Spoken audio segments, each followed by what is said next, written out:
اعوذ باللہ من الشیطان الرجیم، بسم اللہ الرحمن الرحیم۔ ناظرین اکرام، السلام علیکم۔ وائس آف جرمنی کی اردو سروس میں آج پھر آپ کے پاس حاضر خدمت ہے۔ ناظرین، گزشتہ ہفتے ہم نے شوگر سے متعلق، ذیابیطس سے متعلق جو پروگرام ڈاکٹر عمر حمید صاحب کے ساتھ کیا تھا، اس میں ہم نے بتایا تھا کہ ہم 7 دن کے بعد دوبارہ اس پروگرام میں متعلق آگے لے کر چلیں گے۔ جی ڈاکٹر صاحب، السلام علیکم۔ وعلیکم السلام۔ ڈاکٹر صاحب، ہم نے یہ کہا تھا کہ ہم اگلے پروگرام میں ٹائپ 1، ٹائپ 2 اور جو پریگننسی کی شوگر ہے اس کے بارے حوالے سے بات کریں گے، لیکن پہلے پروگرام کے بعد جو بعض لوگوں کی طرف سے ریئیکشن آیا ہے تو یہ بعض سوال پوچھے ہیں، میں چاہتا ہوں کہ پہلے ہم اس کو کلیئر کر لیں۔ جیسے ایک یہ کہتے ہیں کہ جو لوگ میٹھا نہیں کھاتے بالکل، ان کو بھی شوگر ہو جاتی ہے، تو اس سے یہ پتہ لگتا ہے کہ عام تاثر یہ ہے کہ شوگر جو ہے وہ میٹھا کھانے سے ہوتی ہے۔ کیا یہ تاثر درست ہے؟ ہاں جی، یہ بہت اچھا سوال کیا آپ نے۔ تو یہ دراصل یہ ہے کہ ہر جو چیز ہم کھاتے ہیں اس کی ایک انرجی ویلیو ہوتی ہے، اور جو میٹھے والی چیزیں ہیں، جو فیٹ کی چیزیں ہیں، ان کی انرجی ویلیو بہت زیادہ ہوتی ہے، اور لازمی بات ہے کہ اگر ہمارا انٹیک انرجی کا زیادہ ہوگا تو اس کو باڈی کو زیادہ کام کرنا پڑے گا۔ اس وجہ سے کہا جاتا ہے عموماً کہ جو لوگ میٹھا زیادہ کھاتے ہیں ان کو شوگر ہونے کا امکان ہے، لیکن جو لوگ میٹھا نہیں کھاتے لیکن باقی خوراک متوازن خوراک سے زیادہ کھاتے ہیں تو ایک عرصے کے بعد ان کو بھی شوگر ہونے کا اندیشہ ہے، کیونکہ انرجی ویلیوز جو ان سی پلس مائنس کر کے ان کا انرجی ویلیو بہت زیادہ ہو جاتی ہے، اور اس کی وجہ سے ان کا شوگر ہونے کا امکان ہو جاتا ہے۔ پھر یہ ہے کہ جو ابتدائی شوگر جیسے شروع ہوئی ہے لوگوں کو، تو آیا نیچرل فوڈ جو ہے، جیسے لوگ کہتے ہیں کریلا کھا لو یا بعض دوسری سبزیاں ہیں یا وہ کڑوا چوک، اس قسم کی چیزیں کھانے سے فائدہ ہوتا ہے، یا ان کو کھانے سے شوگر کو روکا جا سکتا ہے کہ وہ دوبارہ نارمل لائف میں آ جائے آدمی؟ اس کے لیے سب سے جو اہم پوائنٹ ہے وہ یہ ہے کہ پہلے یہ سمجھا جائے کہ شوگر ہوتی کیوں ہے۔ شوگر اس لیے ہوتی ہے کہ جو چیز ہم کھاتے ہیں وہ ہر چیز کنورٹ ہو کے شوگر میں کنورٹ ہو جاتی ہے اور پھر خون کے اندر گردش کر رہی ہوتی ہے، اور کیونکہ جو چیز ہم شوگر استعمال نہیں کر سکتے اس کو ہمیں سٹور کرنے کی ضرورت پڑتی ہے، اور اس کو سٹور کرنے کے لیے انسولین کی ضرورت ہوتی ہے۔ اور جب آپ شوگر زیادہ کھائیں گے یا شوگر کی طرح کی چیزیں زیادہ کھائیں گے تو انسولین کی کنزمپشن زیادہ ہو جائے گی۔ جب ان کی کنزمپشن زیادہ ہو جائے گی تو انسولین کے سیل جو ان سے وہ برن آؤٹ ہو جاتے ہیں، وہ ویسی انسولین پروڈیوس نہیں کر سکتے۔ اس لیے سب سے بہتر علاج، اگر شوگر آپ کو ہو گئی ہے تو سب سے بہتر علاج ہے کہ احتیاط کی جائے۔ جتنی ہمیں انرجی کی ضرورت ہے، یعنی کہ ہمیں متوازن خوراک کھانی چاہیے جس کے اندر میٹھا اور فیٹ والی چیزوں کو ذرا کم کرنا چاہیے، سبزیوں کا استعمال زیادہ کرنا چاہیے، اور تھوڑی سی واک کرنی چاہیے۔ تو یہ ایک بہتر لاہ عمل ہے بنسبت کہ کریلے اور جس طرح کہ آپ نے بتایا کڑوا جو۔ تو ایکچولی یہ ہے کہ کریلے اور کڑوا جو کے اندر جو کاربوہائیڈریٹس ہیں جس کو آپ انڈائریکٹ شوگر کہتے ہیں وہ نہ ہونے کے برابر ہے، اور اگر جو چیز آپ ایسی کھا رہے ہیں جس کی انرجی ویلیو بہت کم ہے تو لازمی بات ہے کہ اس کا اثر یہ ہوگا کہ آپ کی شوگر لیول بہتر ہوگا۔ لیکن میرا خیال ہے کہ کنٹینیوسلی ہر روز کریلے کھانا اور کڑوا جو کھانا جو کہ پاسبل نہیں ہے، تو یہ ہے کہ بہتر یہ ہے کہ متوازن خوراک رکھیں اور اپنی واک کی طرف توجہ دیں اور اپنے وزن کو کنٹرول میں رکھیں۔ جو آپ کا وزن ہے وہ اگر کم نہیں ہو سکتا تو کم از کم ادھر کھڑا رہے، تو یہ ایک بہتر لاہ عمل ہوگا بنسبت کہ اس طرح کی چیزیں ٹرائی کی جائیں، یا اس کا لانگ ٹرم ایفیکٹ نہیں اتنا ہوگا۔ پھر یہ بھی پوچھا گیا ہے کہ اگر ایک دفعہ دوائی شروع کر دی جائے تو یہ چھوٹ بھی سکتی ہے یا پھر ساری زندگی کھانی ہے؟ نہیں جی، یہ ایک عرصہ تک، میرا خیال ہے کہ 5-6 سال یا 10 سال سے کم عرصے تک یہی تاثر تھا کہ ایک دفعہ شوگر کی دوائی ساری عمر شوگر کی دوائی ہے، لیکن اب ریسرچ نے ثابت کر دیا ہے کہ وہ لوگ جنہوں نے ڈرامیٹک طور پہ اپنے وزن کو کنٹرول کیا اور اپنی خوراک پہ توجہ دی، ان کی دوائیاں تمام ختم ہو گئی. میرے پاس 2-3 پیشنٹ اس طرح کے ہیں جو انسولین 4 دفعہ لگاتے تھے اور اب کیونکہ ان کو کلک ہو گیا, ان کو سمجھ آ گئی اور وہ انہوں نے اپنی خوراک کو اس طرح چینج کیا اور اپنی روزمرہ کی عادات کو اس طرح چینج کیا کہ وہ اب گزشتہ 3 سال سے کوئی بھی دوائی نہیں کھا رہے اور ان کی شوگر کنٹرول میں.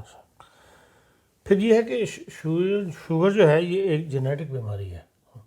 تو بعض فیملیز میں یہ تاثر ہے کہ ہو جاتا ہے, پیدا ہو جاتا ہے کہ یار یہ تو ہونی ہے, ہماری ساری فیملی کے اندر ہے تو مجھے بھی ہونی ہے, تو میں کس بات کی احتیاط کروں.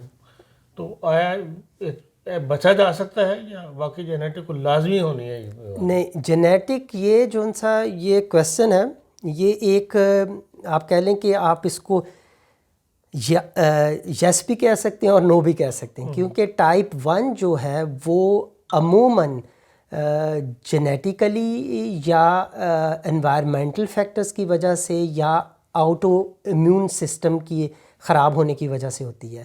لیکن جو ٹائپ 2 ڈائبٹیز ہے جو کہ عموماً بڑی عمر میں ہوتی ہے, اس میں جینیٹک کا اتنا عمل دخل نہیں ہے جتنا کہ ہماری اپنی خوراک اور لائف سٹائل کا عمل دخل ہے.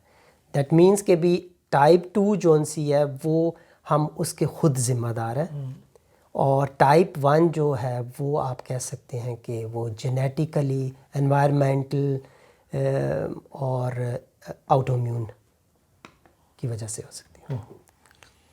یہ تو سوال جو لوگوں نے پہلے پروگرام کے بعد پوچھے ہم سے.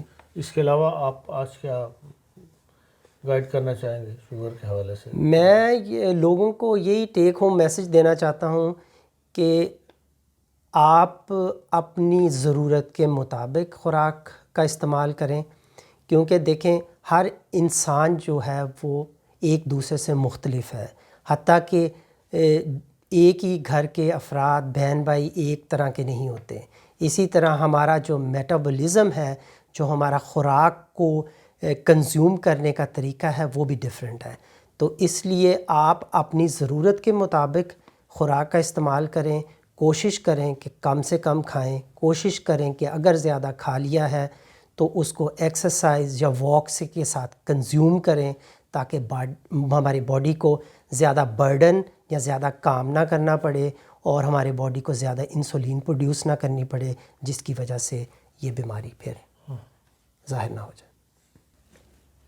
جی ڈاکٹر صاحب, پریگننسی کے دوران کہتے ہیں عام طور پہ دوائیاں نہیں استعمال کرواتے ایلوپیتھک فارمولا, لیکن جس کو ہو جائے تو اس کے لیے کیا احتیاط ہے یا کیا دوائی ہے جو مطلب؟ نارملی تو یہ ہے کہ پہلے عموماً ادھر جرمنی کے اندر بھی اتنا ٹرینڈ نہیں تھا, لیکن اب چند سالوں سے گائنیکالوجسٹ جو ہے ریگولرلی پریگننسی کے اندر پہلے 3 مہینے کے اندر ایک اورل گلوکوز ٹالرنس ٹیسٹ کرتے ہیں, جس سے ہمیں پہلے ہی پتہ لگ جاتا ہے کہ یہ پیشنٹ ایک رسک پیشنٹ ہے یا اس کو آیا واقعی ڈائبٹیز ہے. تو اس کے اگر کوئی گائنیکالوجسٹ یہ ٹیسٹ نہیں کرواتا تو کہہ کے کروا لینا چاہیے؟ کہہ کے کروا لینا چاہیے. یہ آج کل عموماً ہاؤس آرٹس بھی کافی جو ان سے فیملی ڈاکٹرز ہیں وہ بھی کرتے ہیں, لیکن عموماً گائنیکالوجسٹ کرتے ہیں. لیکن جو لوگ دیکھتے ہیں کہ ان کی فیملی کے اندر یہ ٹرینڈ ہے یا اوور ویٹ ہیں عورتیں, ان کو پہلے 3 منتھس کے اندر یہ اورل گلوکوز ٹالرنس ٹیسٹ کروانا چاہیے. اوگے ٹھے اس کو کہتے ہیں. اور پاکستان میں بھی رواج ہے اس کا؟ ہاں جی, پاکستان میں مجھے پتہ نہیں, لیکن اب آج کل جو سا ایک جس کو کہتے ہیں نا کہ انفارمیشن اسی طرح کی دی جاتی ہے کہ یہ سب کو کروانا چاہیے. تو اویلیبلٹی کے اوپر ہے, یہ نارمل سا ٹیسٹ ہوتا ہے, ایک لیکوڈ پینا پڑتا ہے, اس کے بعد پہلے آپ کا بغیر کھائے پیے ٹیسٹ کیا جاتا ہے, پھر 1 گھنٹے کے بعد ٹیسٹ کیا جاتا ہے مشروب پینے کے بعد, اور پھر 2 گھنٹے کے بعد ٹیسٹ کیا جاتا ہے. تو اس سے ایویلیویٹ ہوتا ہے کہ آیا آپ رسک پیشنٹ ہیں یا آپ کے اندر ڈائبٹیز ہے.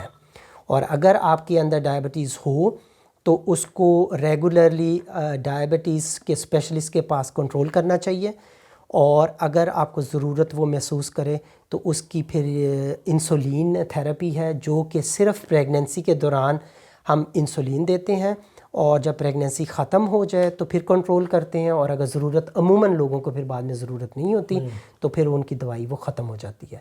کیونکہ ہم گولیاں جو ہیں وہ پریگننسی کے دوران یوز نہیں کر سکتے، تو اس لیے انسولین کا استعمال کیا جاتا ہے.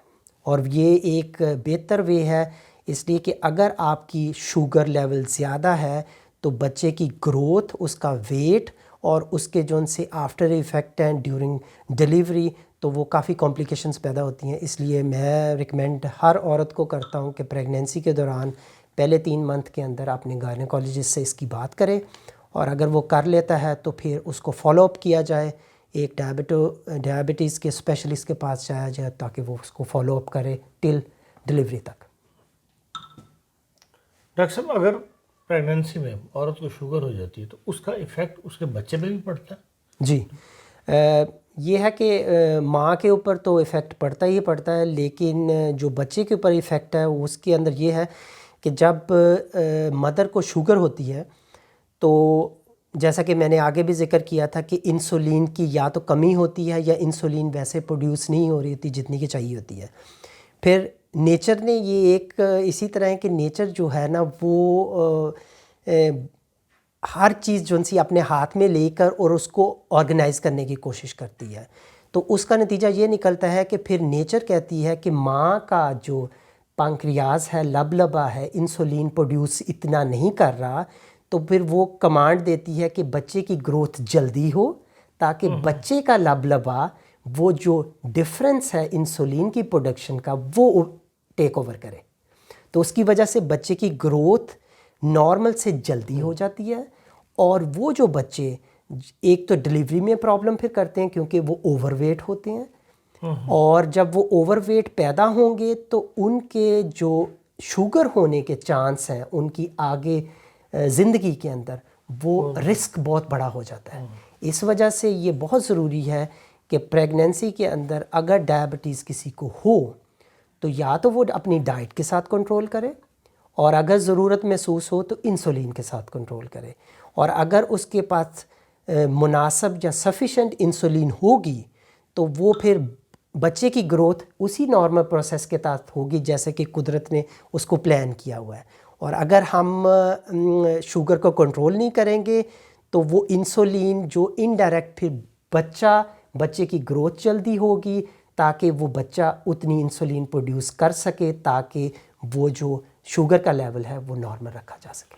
لیکن اس کا بچے کسی ڈسیبل ہونے پہ کوئی فرق نہیں پڑتا؟ ڈسیبل پہ نہیں فرق پڑتا، لیکن یہ ہوتا کہ اس کے پھر شوگر ہونے کے، اوور ویٹ ہونے کے، اور جو اس کا میٹابولزم ہے، یعنی کہ وہ پیدا ہونے سے پہلے ہی اس کا میٹابولزم جو سا ہے وہ ڈسٹرب ہو گیا، جو کہ پھر اس کو فردر لائف کے اندر باقی میٹابولک ڈیزیزز کا جو سا ایفیکٹ ہو سکتا ہے، اوور ویٹ ہو سکتا ہے، فیٹ کا مسئلہ ہو سکتا ہے، ڈائبٹیز اس کو ہو سکتی ہے. تو اس لیے بہتر یہی ہے کہ ماں اپنا بھی احتیاط کرے اور اپنے ہونے والے بچے کی بھی احتیاط کرے تاکہ وہ ایک کنسلٹنٹ سے کنسلٹ کرے اور جیسا وہ پھر ریکمینڈ کرتے ہیں اس کو ویسا اس کا علاج کیا جائے. تو گروتھ بڑی ہونے کی وجہ سے، جلدی ہونے کی وجہ سے یہ نہیں ہوتا کہ پریگننسی کی پیریڈ چھوٹا ہو جائے؟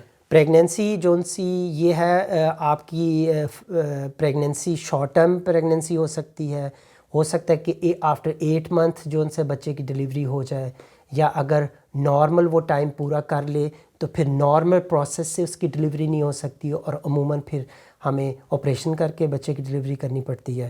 تو اس لیے یہ ہے کہ وہ کمپلیکیشن اتنی زیادہ ہے، تو میرا خیال ہے کہ اس کی ورتھ نہیں ہے کہ اس کو لا علاج رکھا جائے، بنسبت بہتر یہ ہے کہ اس کا علاج کروایا جائے تاکہ ماں بھی بچے اور اس کا ہونے والا بچہ بھی صحت مند پیدا ہو.